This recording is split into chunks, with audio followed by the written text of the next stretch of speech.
Oh. Alrighty. Hello, everyone out there. This is Rifftalk, the podcast live. I'm Edward T. Riffman. And I'm Brian Damage. And today we got a pretty just okay show for you. I'd say it's better than that. I mean, hell, this is the first time in a while that we've actually made this weekly. Yeah. Well, today we got some topics to talk about. Pretty good topics. The first of which... We'll talk about some Iron Maiden news, which I wouldn't say is really news because I'm pretty sure they've already announced this, but they actually got the dates for them now. And here's what those dates are. Let me get to my little booklet here. Okay, so they're basically coming out with all the ones that come after their original set from the 80s, starting with No Prayers for the Dying, Fear of the Dark. There's two albums that we don't mention. But that's going to be May 19th. Mac collection, but and then afterward, like the final two after that are like spot on. Right, but yeah, just because we're trying to give you the objective facts here. I'm just making a legit observation where it's like first two albums, very excellent albums. The last two, and not really. Well, anyway, so in all seriousness, though, yeah, okay. So the band's reissuing on May 19th the first collector box, which is going to be No Prayers for the Dying, Fear of the Dark, The X Factor, and Virtual 11, which is, like I said, the first two, yes. Second two, eh. I can't help but think of how many people are going to just take the first half of. I can't imagine how many keep them and then get written and then try to sell off the X Factor and Virtual 11, or even dump them off at Goodwill or something. Right. Well, the truth be told, when I think about it, though, it's like the truth be told is that they're just not going to buy that first box. Very true. But anyway, it's a shame, but well, that's why they very much so like separated it. Yeah. And why the original box was like all of them. And this one's just kind of like some of them. Yeah. But anyway, moving on. Next month, June 23rd, that's when you get the good shit, which is Brave New World, Rock in Rio Live, and then Dance of Death, and A Matter of Life and Death, which Matter of Life and Death is still better than the X Factor and Virtual 11. Just to clarify, go from, oddly enough, not A Matter of Life and Death, it's Dance of Death. Then Flight 666. Which is that documentary / Somewhere in Time tour. Yeah, and then The Final Frontier, an album that coming out on vinyl is pretty cool. And then In Vito, which was basically the Final Frontier tour live. Live in Chile. Which, actually, it's weird mentioning. At first, I was like, why isn't the newest record out? And I'm like, yeah, that's right, they already released it on they vinyl. already released it on vinyl. I was like, I'm thinking, like, Eddie has it on vinyl. And my dad has it on vinyl. And everyone else has it on vinyl. That would just be a complete and total fucking cash grab. Yeah. Well, we're re-releasing no, if they would have, but no, vinyl. the fairness is, if they would have put that on here instead of like Death on the Road, I would have bought that just to have Final Frontier and Book of Souls on a collection together. But I get where they're coming from, though. If you're buying vinyl collections, you probably already have their other single or albums on vinyl. Yeah. This is more or less like to this get is everything kind of like a completionist kind of thing. Yeah, this is just to get them all up to date and saying, hey, did you have like one Iron Maiden album back in the day but missing like the rest? Here's them all. I mean, it's kind of like the Dio collection. Although it's like here I am still sitting with like only about 3 or 4 DVDs, or not DVDs, I meant CDs. I have 5 DVDs of Iron Maiden. In fact, I have one. You gave me one. Yeah. Of like all the music videos. Yeah. Well, see, I've always found like with live albums, this is the great thing about Iron Maiden. They are a live band, and when like I have a bunch of live DVDs, I have like I have Flight 666 obviously, but I didn't mean that one. I meant going all the way back to Live After Death. Back in the 80s. I also have their 93 Raising Hell, which was their last performance with Bruce Dickinson at that point. Yeah. I have what's another good one? I have the Brave New World one. I don't even remember what that's called. I think it's just called Brave New World Live. I have the that DVD, whatever, the Death on the Road Live. Huh. I'm just saying, I have like all these, and it's like that's where I really got into Iron Maiden, was watching live of them. Like, and then I listened to the albums afterwards, obviously. But I mean, I was far more fascinated watching their entire concert. Live After Death is how I got into Maiden. Yeah, so you know what I'm talking about then. Well, though you're probably preferring to the CD, not the DVD. Oh no, DVD. Oh, okay. My dad bought it on FYE when I was like 13. Oh, okay. And it was like, yeah, man, this is one of my favorite bands back in the 80s. And then she showed me, and I'm like, man, those guys are badass. Yep. But anyway, you get the idea, though. But yeah, so that was Maiden for me. So this is pretty cool. I will probably pick up the June 23rd one. And I'm thinking about the, July 21st one too, but the reasoning behind that is that I really want Brave New World and Dance of Death more than I want just Final Frontier. Yeah. This is an example of that. If they would have actually not included her live and just made one that was just Brave New World, Dance of Death, A Matter of Life and Death, and Final Frontier as one set, would have had your money guaranteed. Oh, yeah. Or at least my money. I can't speak for you or anybody else but me. But anyway. I don't even own a turntable, so I won't be buying any of these. Hey, we could always go up to H.H. Gregg and buy that like one $900 one that comes with those 2 speakers. I'll wait till it's 90% off. Hey, it's getting there. Okay. Oh yeah, H.H. Gregg is going out of business. There's the news of the day. Yep. There's a business news. It's like Okay, I'm gonna just keep this. come the time of my birthday in about a couple weeks, they'll probably make you close no doors. Alrighty. So anyway, that's some Iron Maiden for you. Moving our news into Megadeth. Right. Megadeth. I think we're gonna talk about Megadeth. Vic Rattlehead and Dave Mustaine, they're actually gonna have collectible figures made, and they're gonna go for $125. Which is very standard affair. I mean, you've been to like a comic book store. Oh yeah, where they sell them for like $150, $200. Yeah, Yeah, just to pin them. But yeah, they're apparently making 300 of each of them, and they're gonna 3,000.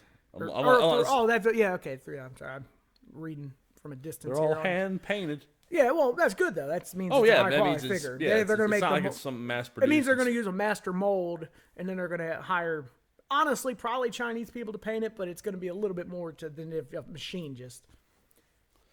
I mean, I don't know. Like, the point is, it's 3,000. That's a pretty low quantity. I honestly think it can be made anywhere. Because if it was Chinese made, I can imagine them making hundreds of thousands. I don't know. Well, I don't know. I'm just saying though, but the hand painted thing, but when you hear Chinese made figures, it doesn't mean they're not hand painted. It means they're like spray painted across like a thing while they're going into production. Yeah.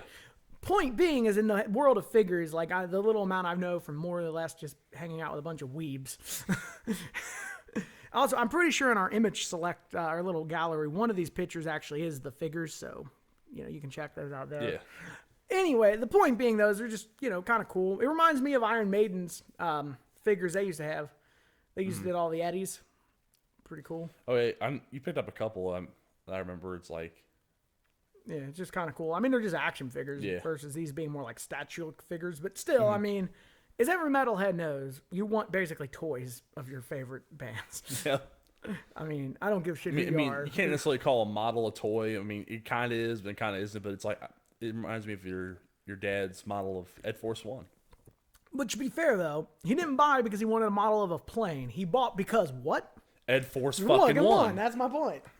Like, I'd buy, it's kind of like the thing with my dad's love of Star Wars action figures. He doesn't buy Star Wars figures because he loves toys. He buys the Star Wars action figures because he loves what?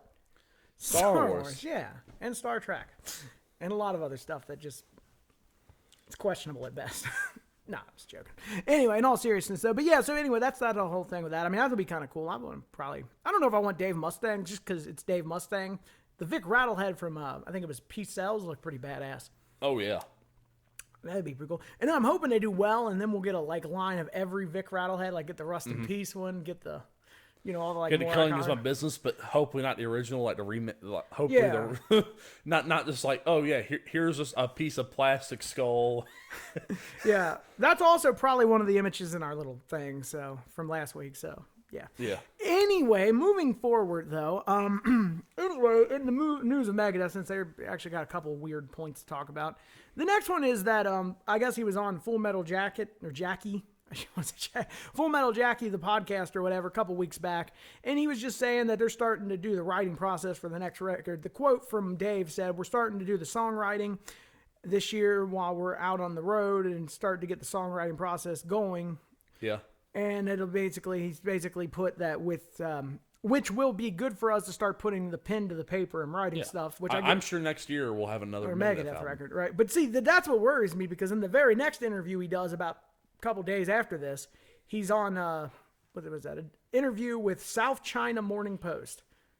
He talks about his spinal surgery from a couple years back in 2014, and he's talking, like, saying, I didn't know the severity of the situation because I remember hearing about it. Wait, it's like I'm seeing the it reminds me of the whole headbanging thing, how like he can't really headbang anymore because like it caused damage to his spine. Right. I guess it's something that came from that. I'm guessing. I'm not sure what, like I said, I remember hearing about this back in 2014. Mm-hmm. But I don't remember exactly what it was. And I didn't know it was this bad. But he goes on to basically say it caused him really bad nerve damage in his left arm. And this is what his quote to the magazine was: "The hardest thing was not headbanging. I just do that without thinking." He says, I don't know what it's like, he said, you don't know what it's like to be in my body. There are some days when my left hand can't even play, so I don't practice. I try to save it all for the tour. Mm-hmm. And then, like, to me, though, that is a very grim statement coming from somebody like Dave Mustaine. And then, like, the speculation behind that is, if it gets that bad, what's the future of Megadeth? Which I'm not thinking that far ahead. Obviously, he's touring. I mean, it's probably not that bad. But that's a grim statement to come back from Dave Mustaine, to basically say that some days he can't even play the guitar. Yeah.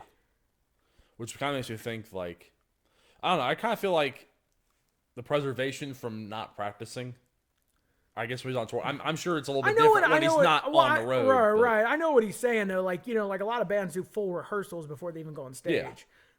Yeah. Whereas he can't. He refuses doesn't want to do that. Yeah, he doesn't want to risk it. He doesn't want to get into it during rehearsal, and then that be it. His arm go out that night, and that's the show. Mm-hmm. He'd rather get a couple songs out on the stage, and if something happens, well, we got to cancel the show, but at least we played a couple songs. Yeah. I kind of know where he's coming from with that. But I'm just saying, when I say grim statement, I just mean that's like not exactly something good you want to hear. Oh, absolutely. I mean, he's only 55. I mean, he at least has 2 decades or more of a career. Well, especially as a guitar player, he really had like 90 until he's 90. I mean. Oh yeah, I mean, look at B.B. King and. But I mean, if this is the way his thing, I think we got about a good 15 years, and then it'll probably be assuming his arm hasn't gone out completely, or maybe like, you know, we live in a world of great medical advancements. Maybe they'll fix it too. You never know. Yeah, I was joking about a bionic arm before we even started this, so who knows? But if he can learn how to replay when a doctor told him he couldn't. Oh yeah, they could sew a bionic hand or arm onto him. I bet he would learn just quickly. Yeah, I mean, so it's we'll figure it out. But the bigger thing to it, though, is just, it worries me, is like, what is the future of Megadeth? And is there a Megadeth where Dave Mustaine doesn't play guitar? And I don't mean like, is there a band that goes on without him? I mean, obviously he'd still be a songwriter, but I mean, is there a live entity where it's just him sitting in a chair singing? And to me, I don't see it. But you never know. You know, I don't know. And also, after hearing this, it also all of a sudden dawns on me why he really enjoys doing those like little acoustic sets where he can sit down and everything's a little bit slower. Yeah, because of the pain in his hand and shit. Yeah. But anyway, and mostly in general, though, that's kind of like, you know, just all the Megadeth news for the moment, though. It's just kind of it was only worth noting pretty much because it's like, that's a really scary statement to hear. Keeping it on Megadeth, but then kind of like changing the topic a little bit. Didn't you say something? I think I could have swore you said something a few days ago about how Dave Mustaine wanted to like do another Big Four tour. Oh yeah. I read a interview with, probably it was Metal Injection or something like that. But He was saying that he really likes doing those because it gets a big crowd. Like, you know, brings in the big, and everyone benefits from it. You know, he benefits, everyone benefits. He said those were the biggest in like the 30-ish years on the road. Those were his biggest. Yeah, because people want to see Metallica, Megadeth, and all these other bands together. Play Yeah, together. It's one bill. Yeah, they want to see all of them together. Yeah, but yeah, he was saying something about that. I mean, I forgot exactly what the quote was, but he was just saying he would enjoy that, and if everybody else would, like, if Metallica said, hey, we want to do some shows with Megadeth and Slayer and Anthrax, and everyone was on board and had the time, you know what I mean? Mm-hmm. He'd be for it. I mean, if you replaced Anthrax with Testament, I thought it'd be a better lineup, but I mean, that's an argument for another day. Yeah, I'm not getting into that one. I don't even think it's Testament. I think it's, no, Testament should be one, but then you have to eventually get to a point where it's like, who are you going to knock off to get all the other ones in there? Eventually, it turns into the big, like, 50. Yeah. If you're a real thrash guy, it turns into the big 50. Yeah, it's like the thrash cavalcade. You can't even call it the big anything. But, I mean, if you want to talk the most legit, like, you know, successful, thrash metal is not... I have this conversation a lot with people. And it goes for all extreme genres of metal. And I know thrash is probably one of the lower extreme genres, but it's still an extreme genre, as they call it. None of that's ever commercially successful. Bands like that don't tend to ever sell a big record. Bands like that don't ever tend to ever get on the radio. What they do is they usually release a couple albums and they go and tour it as much as they can. And that's fine. Like, that's a concept of, like, nothing wrong with that. You know what I mean? And that's where it's like, with the word, to me, when I hear the Big Four thrash, it's a little insulting to a band like Overkill or, like you said, Testament or fucking, like, God, the ungodly thousands of... Exodus. Yeah, I mean, there's so many fucking thrash bands, but... Or even Exciter, like in their earlier, like some of their later forms. All kinds of bands that were never commercially successful, but were arguably great bands. Mm-hmm. But that's kind of where I'm getting at, though, just in general. You know, that I feel like the big four. But that being said, I do like Megadeth. They're probably the most commercially viable actual band that plays actual thrash metal still and writes it. Mm-hmm. Followed by Metallica, the most successful metal band of all time, because they're not really a metal band, which is going to tie into our next point. Anyway, so we'll go ahead and move on into Metallica, because actually that was a pretty good segue, actually. So we'll go ahead and move on into, Metallica. And what I got for them is... Lars Ulrich said that he wants Phil Rudd to replace him if he ever wanted to leave Metallica. Yeah, it was like which sounds odd. Well, to be fair, it's a hypothetical. They asked him that. He didn't state that like... Well, yeah. Okay, I feel like you had to say that. That's why, I feel like you had to say that. But yeah, I thought that was a weird choice too. Like, that's who. But then he goes on and talks about how back after, anything basically post-Injustice, he starts saying, well, that's his influence. It wasn't about complicated fills and how fast you could get, the double-time drums, or, double-time, double bass drums and that. He said it was more about just getting a beat and letting the music flow with the groove. And I kind of got what he's saying, but then I remember those albums and they make me want to throw up, so...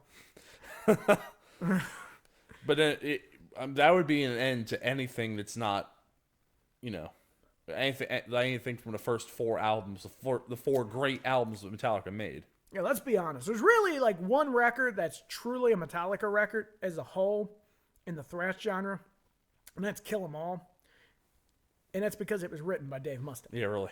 And then you move on to Ride of Lightning. Ride of Lightning, and that also is halfway written by Dave Mustaine. Mm-hmm. And then you get to Kill 'Em All, an album that I'm completely convinced was written by Cliff Burton in its entirety. You fucked up. It's Did I say Master of Puppets. Did I say Master of All? No, you said Kill 'Em All. Oh, Kill 'Em All again. Oh, shit. Master of Puppets, which an album I'm convinced was completely written by Cliff Burton.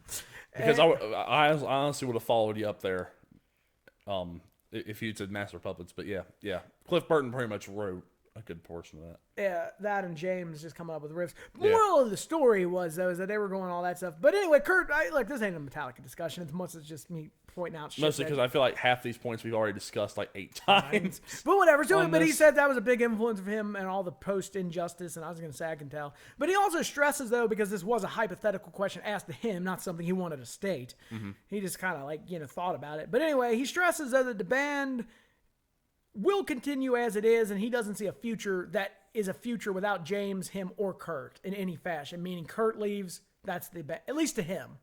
I honestly, the thing he won't say that I truly believe is that James Hetfield is the 100% core of Metallica at this point. Yeah. And as long as you have him, you can replace everyone else. Because he's the voice, but he's also the riff master post Dave Mustaine.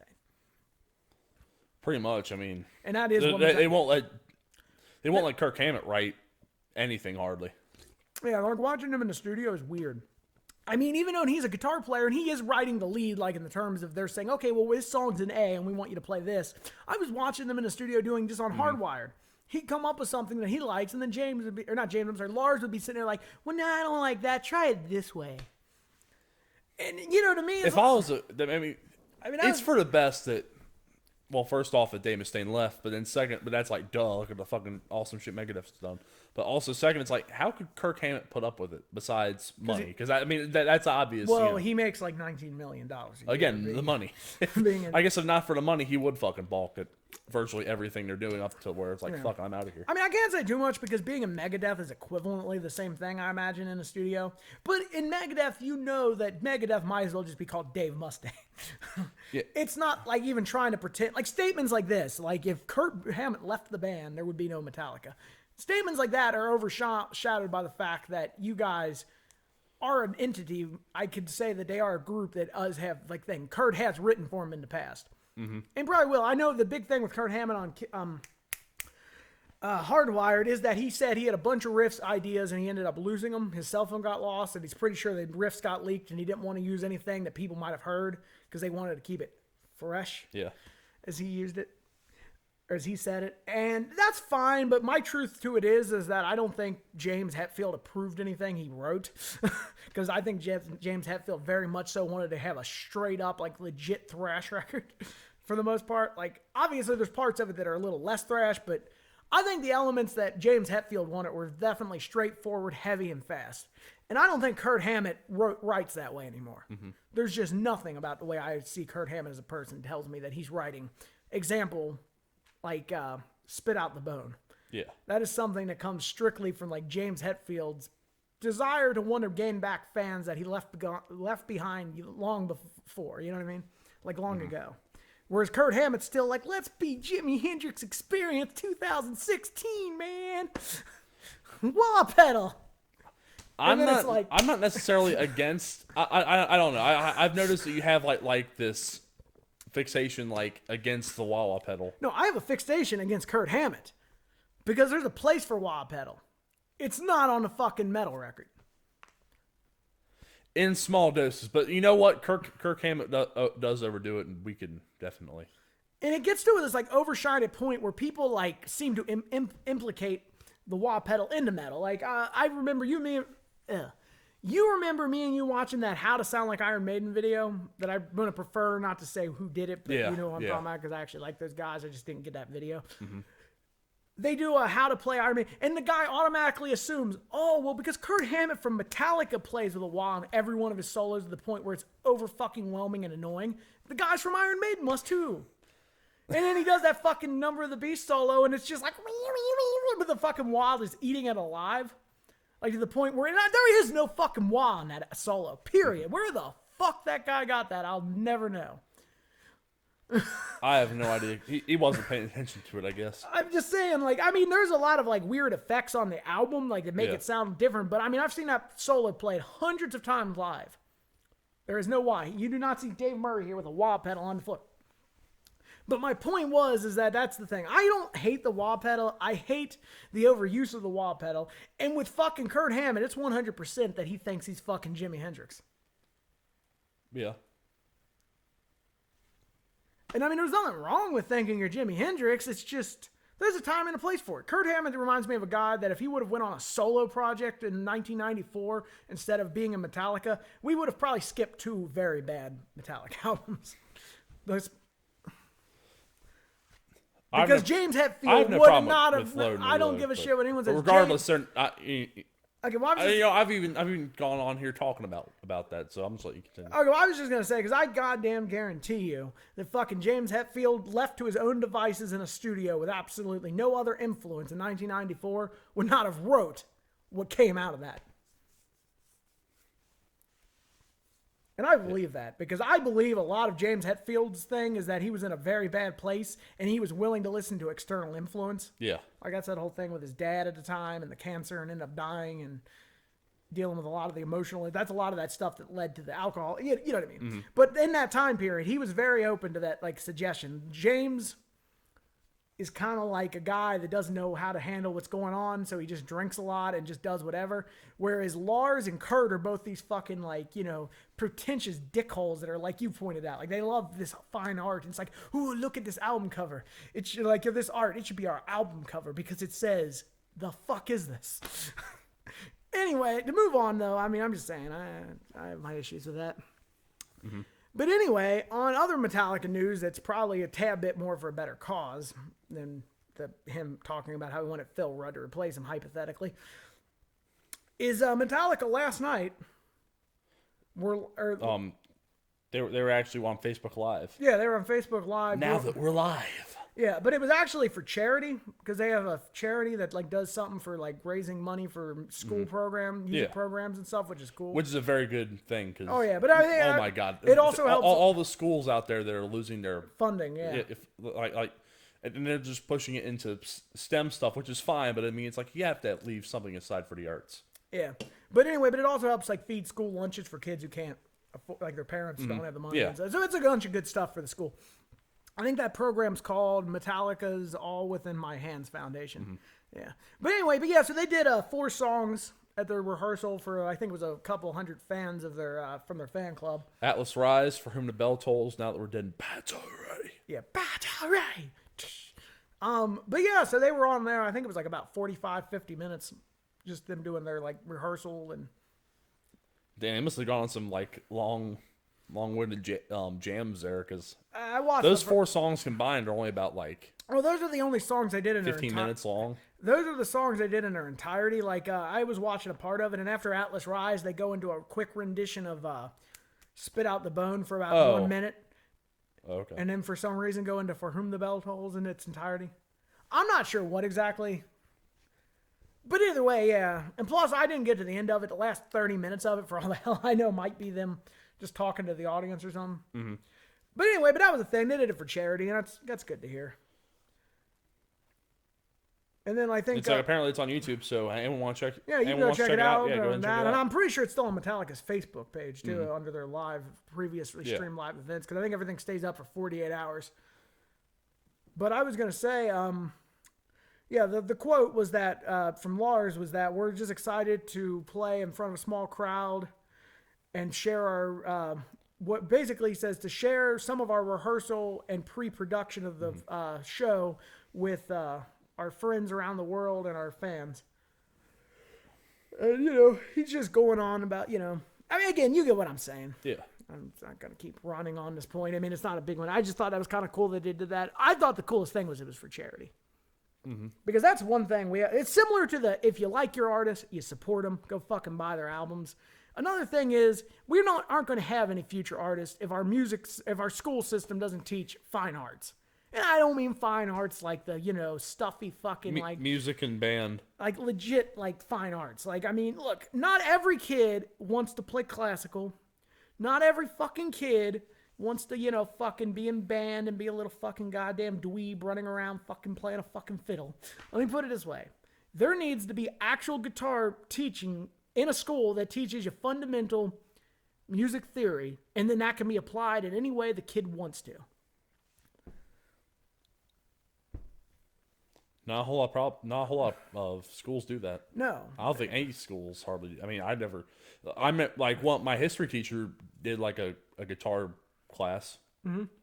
But that was more like just a thing he created. It wasn't part of like the curriculum. Yeah, well, I was going to say, believe it or not, we had a jazz band at Ryle. This was like the last year, 2009, 2010. Like my last year, close to the last year I was graduating. I can't remember if it was the year before or the year of. There was a jazz band. And the people who ended up running the jazz band, it never actually went anywhere. It was just a bunch of kids who brought together, like they only got 3 people to join the class. Yeah. So it was just 3 people, I guess, just basically formed a jazz band. It was like some drummer, a bass player, and a guitar player, and they just practiced all day, which would have been the coolest class ever if you're into jazz. I mean, I'm not a jazz person, but yeah.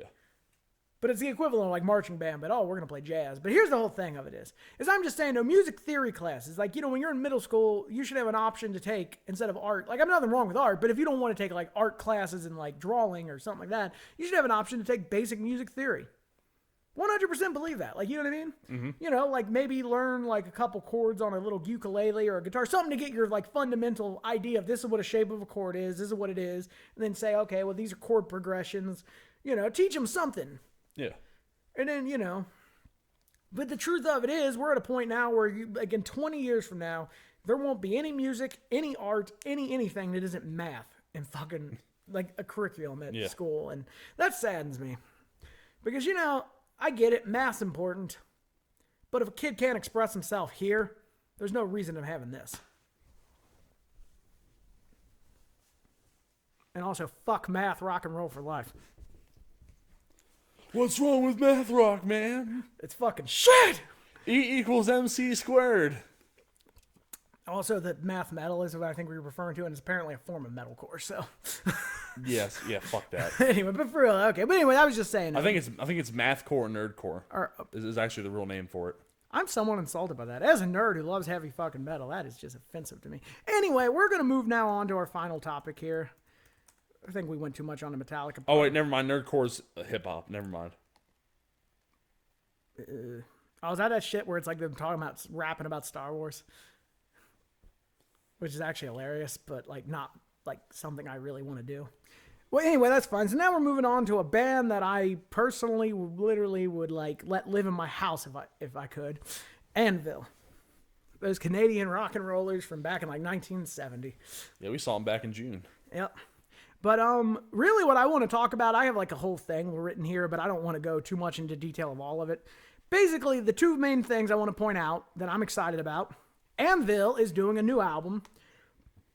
I saw on their Facebook, I think last Tuesday, that they were in the studio. And then today, again, I saw another thing on their Facebook that was saying they're still working in the studio.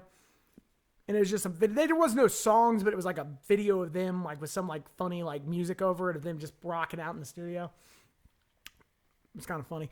Anyway, but yeah, so I mean, they're in the studio working on a new album. I love Anvil. Like, I'm not going to say every one of their albums is gold in the way that like it should be, but for the most part, every album they do is satisfying and has a couple great songs on it. And then all their filler stuff is also great because I love like I'd say my favorite song off of Anvil is Anvil. Besides, obviously, what's that song called? The Pirates song. Daggers and Rum. Yeah. Is the fucking train song, Runaway Train. And it's like, it's a filler song, but it's just catchy. It's a good song. Yeah. So, but anyway, point being is that they're doing that, and that's why I'm excited for that. But the other thing that's more the bigger topic, obviously, at hand, because we can actually talk about it and discuss just a tad bit, is Anvil, the story of Anvil's sequel, the sequel of Anvil, as I'm dubbing it. Interesting. And what it is that they've been working on this, meaning I have a feeling it's been filmed or parts of it have been filmed with a documentary crew. And it became down to a question of the director who originally financed the first one because he actually believed in the project. And I'm sure he believes now because the way Lips makes it sound in his interview is that he doesn't want to see this guy have to put his money up. He sees no reason why a studio won't put a couple, because he pointed out, this ain't a $300 million budgeted movie. This is like $500,000 at the most, including distribution and advertisement. Mm-hmm. And he said he's not in, like, I think his actual quote was, he says, I'm not going to discount the idea. I'm not going to say, no, I don't know enough right now. I'm not in that side of the business, so I don't really know how to answer this.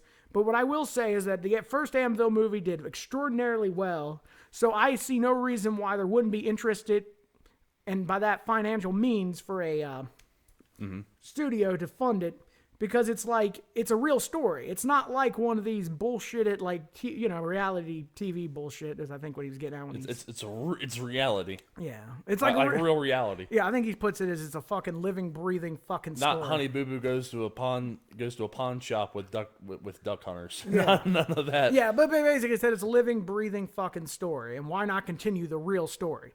It's authentic. We made and that's what he goes on to talk about way past all this, because it was like a fucking 35-minute interview. Mm-hmm. But he basically says, though, and I agree with him, why wouldn't you want to see the sequel of Anvil? Because it's like, the story they tell you in Anvil, the story of Anvil, is a compelling story. And then, oddly enough, the story itself gets out, and that's what helps Anvil kind of get a little bit more success. Oh, yeah. So why wouldn't you do a follow-up documentary showing the success that came from the you know what I mean? It's very meta. And everyone loves meta shit in the modern day.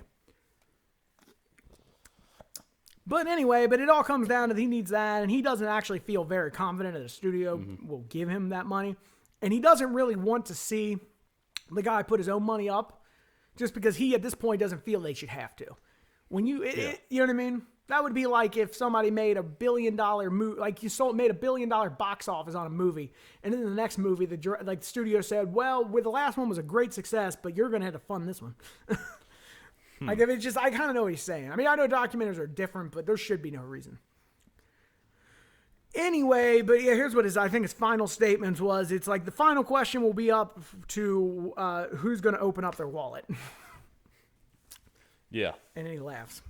Because... Yeah. And then I apparently wrote that it personally hope that it happens, and I can't wait for their next record. Because their next album's going to be badass. Just like every album they probably made the last 20 years, if not every one they've made ever.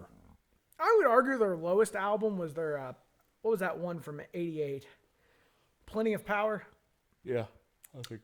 And that was more because to me, it was just somewhat more of a rehash of the couple, their first two records. But once you get out of the 80s, and you get them into their, their German... Well, I cannot know one, but yeah. Oh, no, that ain't the one I'm thinking of then. What's their 88 album? Pound for Pound? Pound for Pound. Okay, that's it. Okay. Pound for Pound, I remember listening to, and it just sounded kind of like a legit rehash of, the two records that came before it. Mm-hmm. Like the metal on metal kind of eh. And I can tell that was still back when they had an actual record company that was telling them how to write. Yeah. Because you get into their 90s era with their German record company they were with, and you get their greatest set of fucking albums they've ever fucking done Like, I will tell you right now, greatest fucking Anvil record of all time, period, even superior to Metal on Metal, is fucking Speed of Sound. It is like an ultra blend of super heavy, super fast, and also it has my favorite Anvil song, Bullshit. Yeah. Whoops, there. It's like, false starts. But anyway, Bullshit. Awesome. But anyway, that kind of wraps up our discussion for the most part. And to bring it back to Iron Maiden, I bet Nico McBrain's happy that who the hell won that Snooker Championship? Oh yeah, an Englishman by the name of Mark Selby. Yeah. Yeah, dude, seriously, yeah. Hey, if it was worth interrupting the entire tour, I mean, I can't imagine it was that big of a deal anyway. To clarify, I don't think they interrupted. I think they had a day off, and he was choosing to fly out of his way to go to that. That's what that was. Honestly, I only put that on last week's because I'd never heard of that, and I'm thinking, what the fuck are they talking about? Mostly because I don't know where they're on tour like right now, but I think they are in Europe, so it wouldn't have been that far out of the way. Yeah, like right now, actually tonight, they're going to be playing in Leeds, which is only about a couple hours to the north of Sheffield. So, you know, they're going through England. I mean, hell, they probably didn't even fly, or if they did fly, you know, wasn't that far. Anyway, regardless, I mean, I don't want to dwell on that. I was just saying. Yeah, no, I actually had a similar thought to that. But anyway, yeah, it's about 35-minute mark. This is a pretty good place to end it.